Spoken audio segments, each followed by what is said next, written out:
everybody? What's going on? It's your boy Jay Banks, and welcome to Season 4 of the podcast. Man, this is going to be fun.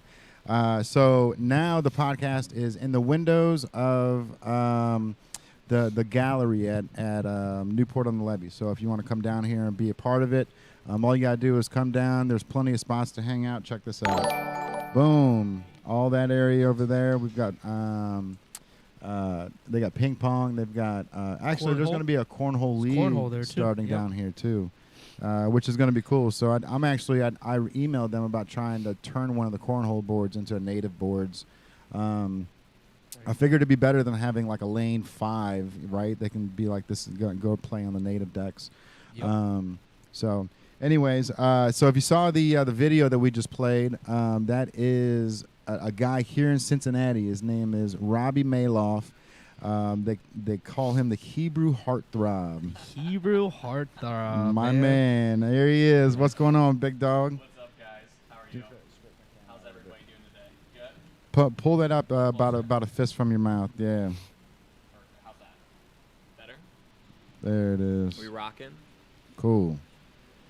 All right, man. So that video that we played earlier, man, you told us a little something. I don't. Should we just jump right into it and diving in? Let's hear it. The video that we played earlier was a 1-minute snippet video, right? I was asking you to send me something that we can play so people can actually see the limitless Brazilian Jiu-Jitsu and fitness center that you guys have here in Cincinnati. But you sent me a 1-minute teaser video that you submitted to the Bachelorette. Yeah. That's correct. That's hilarious, dude. So was it like the most recent season, or was it one of those that you can still get called back and get pitched for? I'm not really quite sure. I'll just give you the quick rundown on it. So I want to say towards the midpoint of the beginning of the pandemic, like our first little wave, I got nominated by like 3 or 4 different people, I think, maybe more, my sister, some of her friends, to be on The Bachelorette, which means I would be a contestant fighting for a girl. People get confused and say, no, you mean The Bachelor. So I got enough nominations. I got an email one day from the casting agency that was like, hey, we're really interested in having you submit a video. And I was like, this is bullshit. Because, everybody gets spam emails. And I'm like, yeah, I've seen this before, this song and dance. But I called the casting agent, and everything was legit. And I was like, do I want to do this? So we did a little brief interview. I talked to my friends, my family, my gym and stuff, and was like, hey, if I actually try this out, like, I think I have a decent shot of getting on. And everybody agreed. So I really put some thought into it. Do I want to do this? And I was like, we'll just see what happens. So I do the whole video. It's like an 8 or 9 minute video on YouTube. It's pretty funny. We shot it last winter, right before my 29th birthday. And pretty good footage in there. And we did just like a little day in the life. What does Robbie like to do? The gym. My birthday party was in there too. And we submitted it, and the woman loved it, and she was going back and forth with me. We did, FaceTime or Skype videos and all that stuff. We were going back and forth, and she was giving me the whole rundown of how it was going to work. And the big caveat for that season, whatever it was going to be, was because of COVID. They weren't sure how they were going to quarantine yet, where it was going to be, and who was the Bachelorette going to be. To be honest, I had one foot in the whole time and one foot out. I was like, if this works, great. If not, I'm so busy. I was like, I mean, it can always be fun, man. When they have those reality shows that they do, you've got like the Bachelorette. There's you've got 2 motives, right? Like are people really there to find love anymore, or is it really to like expand your brand and to try to create the thing? And does it muddy the waters for the people that are trying to really find love? But I don't think so, man. Like, those shows end up being so like cutthroat, right? Because guys will be guys, dude. And even if they're not that into the girl, it ends up becoming a competition. Like, that's just how guys are, man. Like, I'm gonna win this thing for sure. You know what I mean? And honestly, dude, I think you would have done great, bro. Like your mentality and you said you put your birthday party in the video for it. That's one thing that I've always loved about you. Now, like I've known about you, honestly, probably, man, it's got to be almost 10 years now. Same maybe to you. More. Yeah. But and I remember the first time I saw you. I was at one of the MMA events. You weren't fighting, but you were walking around, and you had a little VIP table set up. And I was the one that actually brought the girls down for the ring, like they were the ring girls. And, wait, was this with Gary? Gary misled Cincinnati or yeah. whatever? Okay, yeah, I remember yeah, that. That was yeah. a long time ago. Yeah. Long time ago. That was at ago. Bank of Kentucky Center, I think. Yeah, BBT. Sure was. And Yeah. that was before I had Native. That was actually called Touch Me Tees. Those were like Okay. color changing That's right, T-shirts that's that we were right. using. And the first time I saw you, I was like, "Who is this dude over here, man? Like this guy. This guy is like you're walking around. You got girls on your arms. Oh, and, whatever. And I don't actually. I don't remember. I like vaguely remember this, but I don't think I had girls on my arms. Dude, you know what? And it's probably the 10 years of seeing you like juke and jive that like that my memory of first seeing you was like a Conor McGregor moment. Yeah. Oh Because my God. that's how it felt for real, man. Like when because I don't get starstruck often Oh and my stuff like that. But God, like when you're I silly. but when I saw you, I was like, who is this dude? Right? Like there's some people that just blend in with the crowd, Sure. and then some people that are just the thumb sticking out, and you were definitely that thumb sticking out. I appreciate And it. so I'm over here trying to figure out what to do with the ring girls and when to go and when to not. And I'm over here the whole time. I keep looking over like, what is this guy up to, man? What's he doing? What's he doing? I still remember your little VIP table you had over there, and I do think there was a bunch of girls there for sure. There might have been, and Gary too. Gary's such a character, Oh, misled. yeah. So like he could have had a bunch of girls following him around back then. If we're talking about the same day, which I think we are, We're definitely talking about the same day. Yeah. Gary was there, and shout out to Gary, man. And for you even calling him misled, right? Like Whatever he that's- wants to be called. I Well, don't know but that's the cool thing, man. It's Throwback. like that's the throwback now. Like Gary's like known as like the beard. Yeah, like the bearded he's- man. Yeah, the bearded guy from Cincinnati. But like for people that really know him, like that's misled Gary. Sure. And I was working for Scott's Lawn Service. I was telling you this before we started the brand. I was working at Scott's. I was outside in the sunlight all day, and then when I got assaulted, it threw me into this lane of like fight or flight. Figure it out. I couldn't be outside anymore. But our Scott's trucks, this is hilarious, dude. Like our Scott's trucks are all branded, Scott's logos on the side, and you're supposed to take them back to the warehouse every night. Well, this one older dude, he wanted to get started at like 4 or 5 in the morning, and so the boss okayed him to take the car home. Oh man. Gary Dude. tagged I knew it. that I knew you were gonna say car he slapped the sticker. do a sticker. The whole Scott's symbol was nothing but green misled stickers. Oh. on- Why would he even do that? Dude, That's like you know so what? savage. I loved it, bro. Like when I saw it, I was like, holy shit. Because it was so smart because you're not allowed to bring the Scott's truck home anyways, right? So it's not like Gary's going to get in trouble. Who's going to get in trouble? The guy that brought the car home. Right. You Such know a what I rebel. mean? Yeah. And so that was my first encounter with Gary. Dude, he's such a character. Old That guy misled. is definitely a character in himself. You Yeah, gotta get bro. him on here if you haven't. Oh, for sure. I'd love to get him on, man. I'm surprised that he's not at the cowboy level yet. You know, the naked cowboy. Yeah, you're He's- right. He's from Cincinnati. He's on his way. Dude, I think you know what he might be pulling the foot off the brake a little bit because I felt like for a while there he was like the Bengals spokesman for sure. I think he's doing a lot of stuff. I mean, like I said, I can't speak for him directly, but I mean, Gary was definitely involved in a gazillion different things at once, and I know he had this image that he wanted to create, the branding. But as we were talking about earlier, I mean, you got to have a good group of people around you to be successful. 100%. I mean, man. no one can really do everything on their own. You got to have some help, and I think he was Absolutely. probably just overstretching himself. I mean, anybody will get burnt out or. Well, I mean make that too, and you know those competitions, those beer competitions. You know what happens if you don't come in first, second, or third? All that money and all that time is just wasted, right? Yep. Like, but I do remember when I was my family's from Chicago, so I pop down to Chicago all the time, and I was at one of these what are they called? It's a gas station that's right on the highway, so you can basically like a drive-through kind of style. it's basically you pull right off and then you pull right back on the highway, Okay. and then like there's restaurants that Yeah. are over the front of it.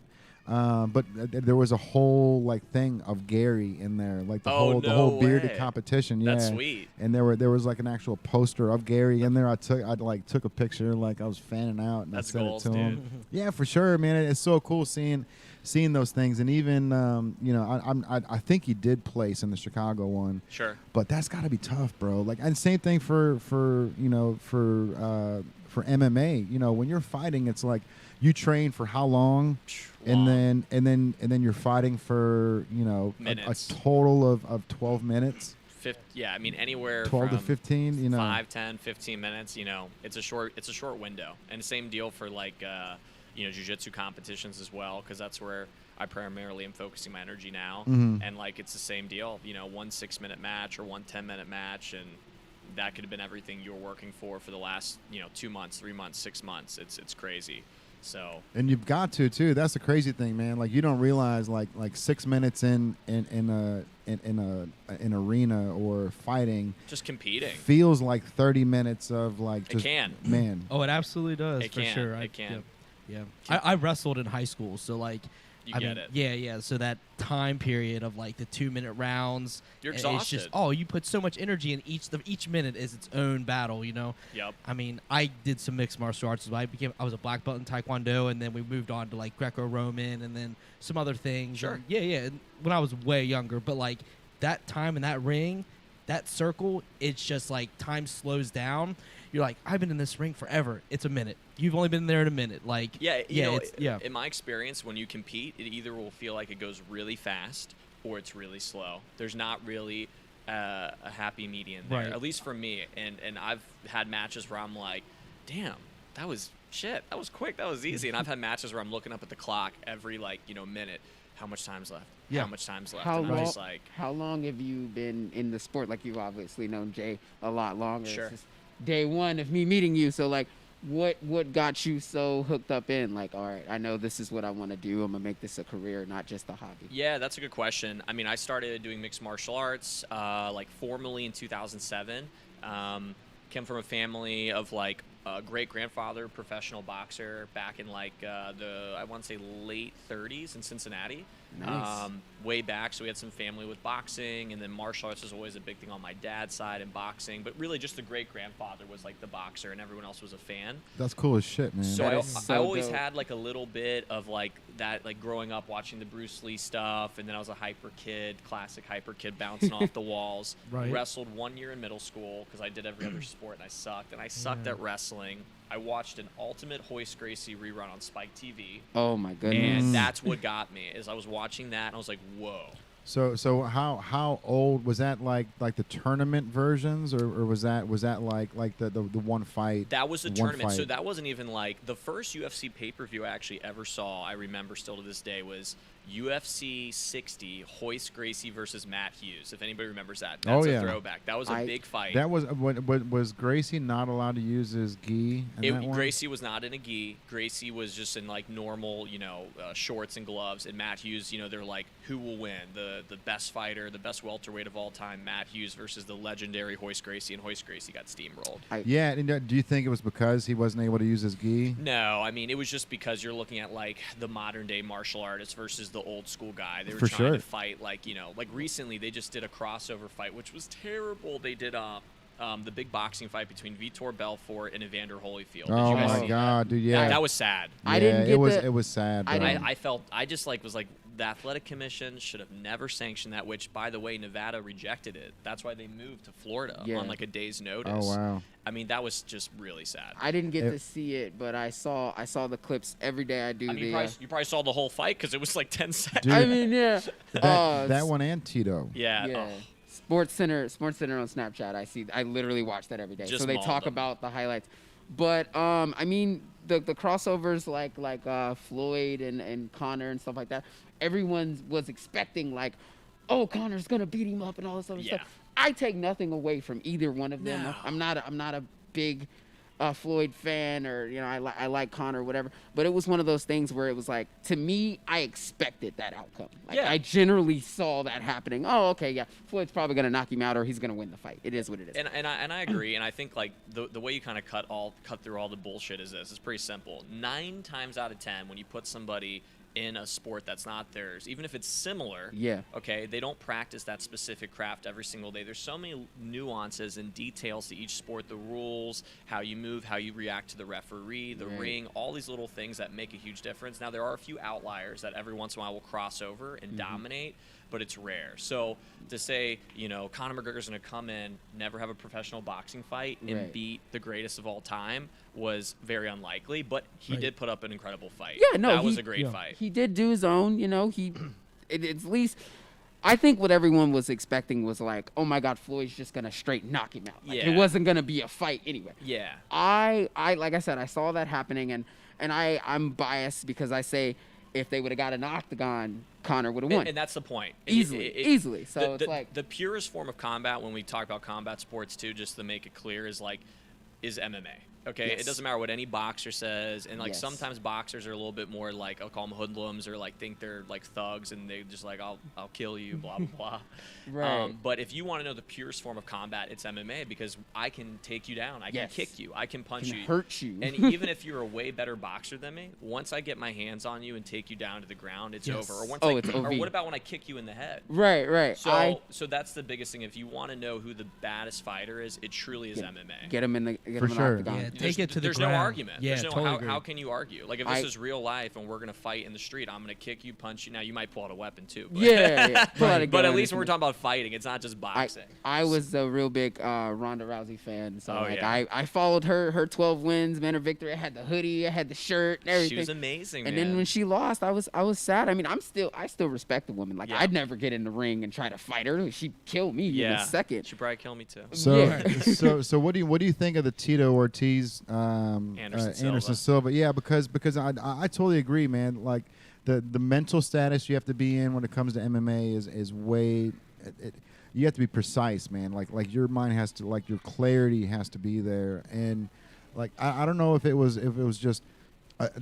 Like, because Tito doesn't have a glass jaw, right? But what happened? Like I think this is what happened too. Is like the I don't want to say average person, but the person who's just kind of watching as a fan from the far doesn't see all the miles he has. So Tito's like 44 now, maybe a little bit older now. Anderson Silva is 2, but Anderson Silva was a striker in MMA. Tito was a wrestler, ground and pounder, okay boxer. So essentially, you got a guy who took more damage, honestly, in his career, which was Tito, fighting a guy who was the greatest of all time in his sport, and they both are MMA fighters crossing into boxing. But again, Anderson Silva was a striker. That was his specialty.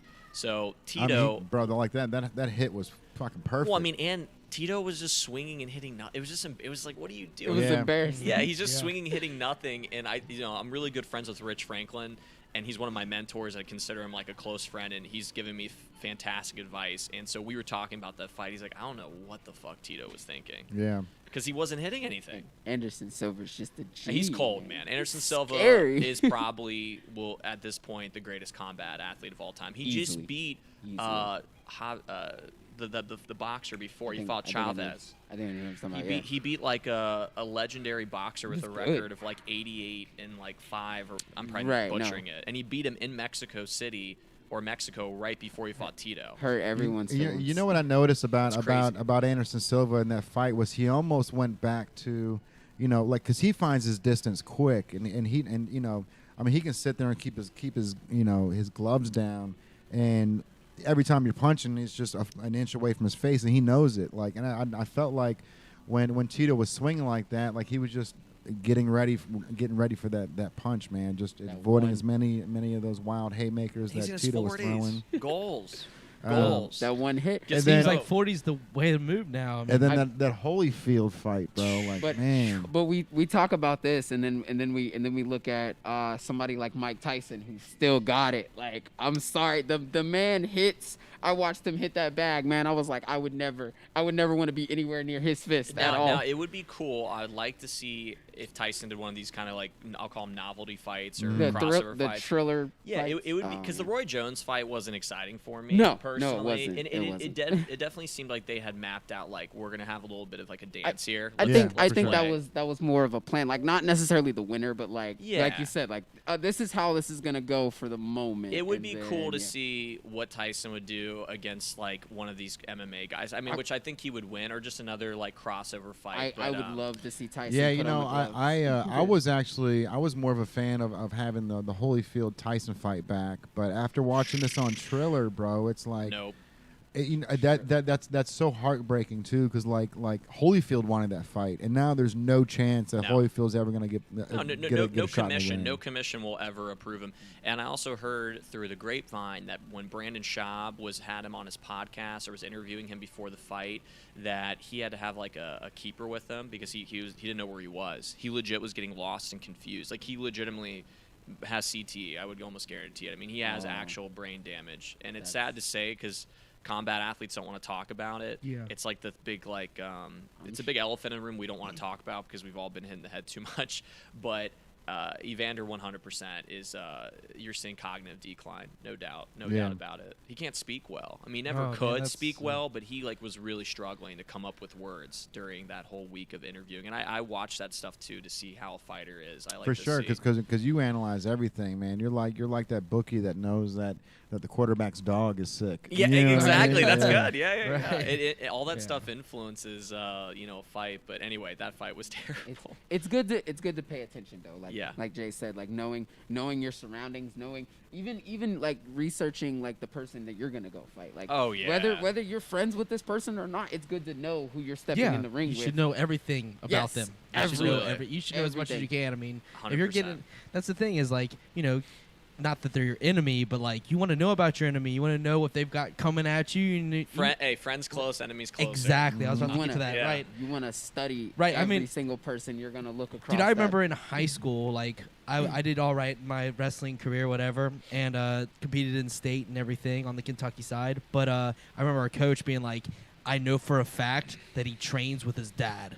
I'm like, "What do you mean?" He's like, "He only trains with his dad. He practices here. He trains with his dad. He's a great wrestler. His dad's awesome. Just watch out for this kid. He trains with the right people." Pay attention. Gets in there, and I'd never seen him before, and he just rocking it. I'm like, Smokes man, people, yeah, yeah. yeah, yeah. And like the kids that are playing like wrestling on just teams with not extra support, they're a different level when a parent is really invested in their child. And you have to know these things as a competitor. It's all about the competition. Absolutely. Hey.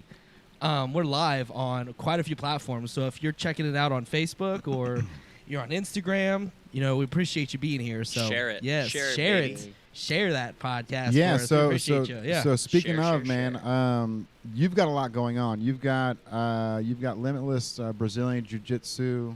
It's a mouthful. Yeah, he's got a lot going on. It is a but mouthful. you guys train people there, and you guys actually have. It's not just you. You guys have other teachers that are there. Correct. So how many teachers do you have on deck over there? So we probably have about 12 to 13 instructors. Maybe we have like 15 people total with staff and everything included.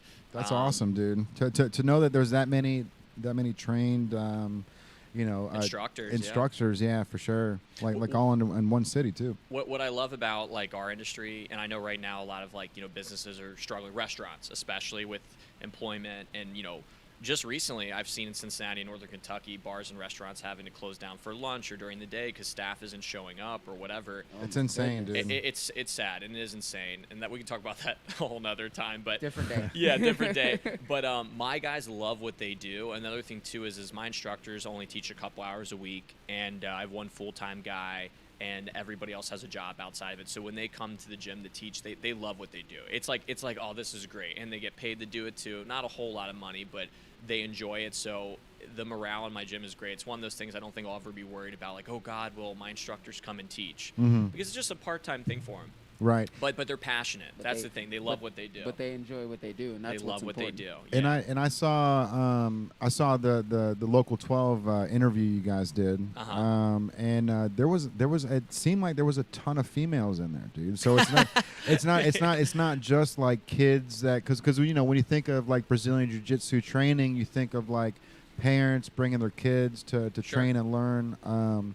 But this place was packed with kids, adults, All women, ages. and there was so many women in there. I'm thinking to myself, the Hebrew heartthrob, Oh man. boy. Yeah. I think They're like coming, I man. think He's I bringing think them all in. I think he's on to something here. Yeah, man. yeah. Smart guy. No. So like the Good majority business model. our demographic is all, you guys are funny. Our demographic is so spread out. Like most people, you kind of hit the nail on the head. Initially, the stigma is if they hear Brazilian Jiu-Jitsu, they think like karate or something. They're kind of confused. When they hear MMA, they think fighting. So I never want to be a fight gym, even if that's what I want to do, because you bring in a different kind of demographic, and sadly, most of those guys don't want to pay their memberships. They're kind of Neanderthals. They're not the most intelligent, articulate people, and they kind of scare other people. Right. So my demographic is so spread out. We have college students. We do have kids.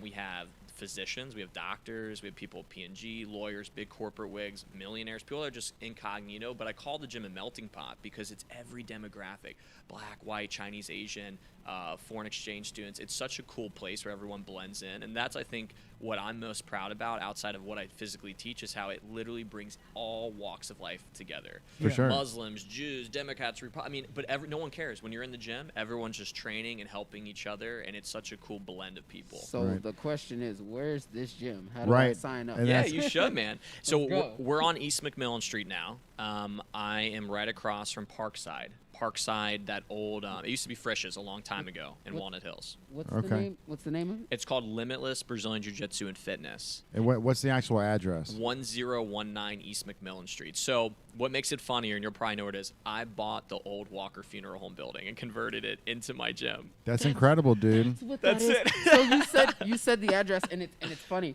It was the Walker Funeral Home building. My mom's maiden name was Walker before she married my dad. Shit. So every well, time there you go. Every time I saw the Walker Funeral Home, I thought, I was like, is that our family? You're like, business? is that me? Is that our family? But I know exactly where that is. Like I've passed by it a couple times. Yeah, so that is crazy. actually, that's the building. So prior to that, I was right down the street off of Gilbert Avenue in a historic building called the Cable House. And I've probably seen that too. And I rented space out of there for about 6 years. And then prior to that, I started on 7th Street, right across the street from Hustler. I was in the Provident Bank building. That's now apartments. I had a little studio down there in 2014. Dope. So I did things in small progressions. I was in a little 600 square foot studio, moved to Walnut Hills, bigger space, 3,500 square feet, and now I'm in about 10,000 square feet. And you got the Walker place at what time? I came back to Cincinnati in 2016. So you mentioned 14. I closed on that building in June, mid-June. So I've only been in that new building since. Well, I didn't. We started operation August 1st. So I closed mid-June, started building out in July, and then we just opened up officially in there in August. Okay, because my grandmother lived in Avondale, so I would go over there and see her. You definitely have driven by. I've seen it. I've walked past it's it. the I've skateboarded by it. Like I've heard a lot of jokes too. Like, I'm just dying to train there. Listen. That's funny, dude. Yeah. You will see me there very soon. Yeah, I I'd get love my situation together. I will So- be down. Anytime. So Andrew and I showed him photos of Limitless, and the very first thing he said is, I love the colors in there. Yes. And that's something that you know, strategically, I'm sure you did. Yes. But mentally, it does so much more for people because it's the bright colors, the sky on the clouds on the ceiling. Now bro. that is just awesome. That was part was because that was already there. Because so here's the deal. That was the main reception room for like where they would have the Oh, service. dude, That's what's so crazy. So Shut they had up! this guy. You didn't even have to pay for that. No. Bro. And what- Complimentary and- sky. and what's That's crazy- awesome. Holy What's cow! Wow. bro. They have Yeah. a whole built-in. So the former owners, the Walker families, are very wealthy. Like a funeral home business, that kind of business, they make crazy money. They're everywhere. They literally made a fortune during the pandemic. I mean, literally, Yeah. sadly. But they built, when they built that addition onto the building, they built in like a $8,000 to $10,000 sound system, like Bose sound system. So it sounds like a theater in there. So when I turn the Incredible. music on, we have like microphone. I mean, it's crazy in there. And goodness. that place is wired with more security than freaking Fort Knox. We have like a $90,000, $100,000 security system that they like built in. So that whole place Wow. is like locked That's down. smart. Wow. Very smart. And it just Especially came for with the that. building. What a good spot. Man, what a good you spot. lucked up I on love the that. colors. When I looked at those pictures, I was like, man, like, because I remember, training gyms and doing my thing. Grungy. Yeah, exactly. Always grungy. Yeah. Always grungy. Gyms, we just throw mats down and we just go to town, whatever. Oh, but when okay. it's got that environment, it motivates you. Yes. It makes you happy Yes. to be there. And even though you're, wrestling or fighting somebody, you're still like, oh, this mentality is all positive across the board. You hit So, the nail yeah. on the head. And, Yeah. and the real quick on the colors was when I was traveling a lot in my early 20s to compete in California,